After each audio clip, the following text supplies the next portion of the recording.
नमस्ते दोस्तों, good morning सभी को। सुबह के 7 बज चुके हैं और मैं अपनी लाइब्रेरी आ चुका हूं। तो आप देख सकते हैं मेरा लाइब्रेरी। आज मैं आप लोगों को अपना लाइब्रेरी का टूर कराऊंगा और मैं अपना टू डू लिस्ट तैयार करके आया हूं। तो चलिए चलते हैं लाइब्रेरी के अंदर। तो ये रहा मेरा लाइब्रेरी। सुबह 7 बज रहे हैं तो अभी पूरा लाइब्रेरी खाली है ऑलमोस्ट, बस 3-4 लोग ही हैं। और ये मेरा सीट। तो सबसे पहले मैं पानी भर लेता हूँ, क्योंकि गर्मी का दिन है और सबसे ज़रूरी वाटर बोतल भरना और पानी पीना ही है। और ये मेरे लाइब्रेरी का कुछ पीछे का नज़ारा। तो आप लोग गेस कर सकते हैं क्या लोकेशन किधर है ये लाइब्रेरी? पटना में ही है लोकेशन, आप लोग गेस करके बताओ। तो स्टार्ट करते हैं आज का पढ़ाई। तो सबसे पहले मैं ब्लैक बुक से वोकैब रिवाइज करता हूँ। तो फ्रेजल वर्ब मेरे को करने थे। फ्रेजल वर्ब के मतलब क्वेश्चंस मेरे से बन ही नहीं पाते हैं जो भी है, क्योंकि मेरे को याद नहीं है। तो मैं 100 फ्रेजल वर्ब लगाता हूँ सबसे पहले। जैसे अबाइड बाई है, अकाउंट फॉर है, तो अकाउंट फॉर मतलब होता है हिसाब देना। ये ब्लैक बुक से मैं रिवाइज करने के लिए इजी वे रहता है।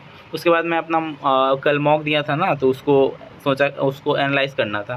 तो सबसे पहले मैं मॉक को एनालाइज़ कर लेता हूँ उसके टाइम के बाद। तो मेरा रीजनिंग में 2 सिली मिस्टेक हो गए थे। सिली मिस्टेक बहुत हो जाते हैं मेरे। मैथ्स में भी 2 सिली मिस्टेक हुए थे, इंग्लिश में भी कुछ वैसा ही रहा था। तो मैं मॉक को एनालाइज़ करता हूँ, सबसे ज़रूरी रहता है एनालाइज़ करना।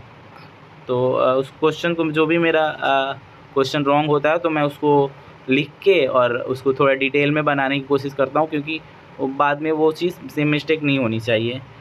तो आप लोग भी ट्राई करना कि जो मिस्टेक्स हैं एनालिसिस के थ्रू ठीक हो जाएं, बाद में वो मिस्टेक्स ना हो। उसके बाद मेरे को पॉलिटी के कुछ लेक्चर्स करने थे। तो पॉलिटी के मैं लेक्चर करता हूँ, रेगुलेटिंग एक्ट वगैरह, डिफरेंस एक्ट ऑफ कॉन्स्टिट्यूशन। उसके बाद मैथ्स में मेरे जैसे मॉक में मैंने लगाया था तो मेरे क्वेश्चंस वीक थे कुछ चैप्टर के। तो सबसे उसके बाद मैं